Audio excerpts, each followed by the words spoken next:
Легендарното Крушево, темелот на илинденската епопеја и на вековната македонска национална самосвесност, и покрај корона кризата веќе диши во својот предпразничен ритам. Традиционалните крушевчани велат дека се подготвени и оваа година да им оддадат достојна почит и на илинденците, но и на сите добронамерници кои веќе се дојдени или допрва ќе дојдат во градот.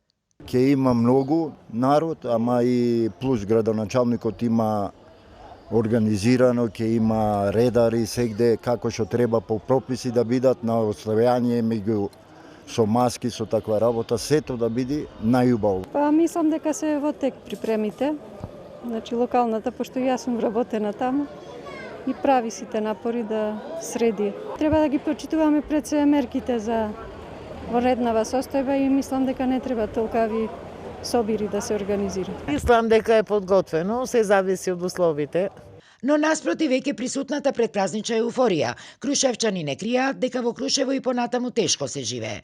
Велат, градот одамна бил град на старци, бидејќи младите бегаат без намера повторно да се вратат. Од друга страна, короната свој данок зема и овде. Особено на удар се угостителството и туризмот, единствените гранки од кои економски обстојува оваа балканска воздушна бања.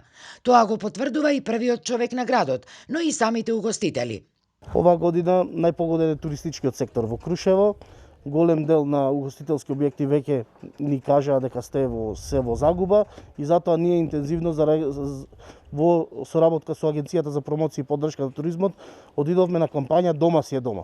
Последиците се големи овде, луѓево, не е како порано што се групира, што се друже, што имаше на повеќе, седа повеќе души на масите, сега седа двајца до тројца, седа максимум.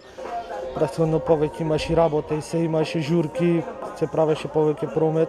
На Мечкин камен пак денеска беше празно, освен неколку мината излетници кои уживаа во чистиот планински воздух.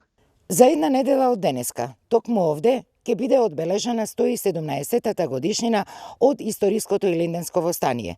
Меѓутоа, овој пат, за прв пат по 30 години, откако се одбележува овој голем настан, тој ќе биде организиран под посебни мерки. Причините се познати – постоењето на корона кризата. Инаку, според програмата, која годинава согласно посебните здравствени протоколи, ќе биде скратена, на 2 август од Мечкин камен требаше да се обрати Талат Џафери, чие обраќање е неизвестно заради неговата влошена здравствена состојба. Минатата година свое обраќање имаше Зоран Заев, кое беше проследено со бројни негодувања на дел од насобраните граѓани.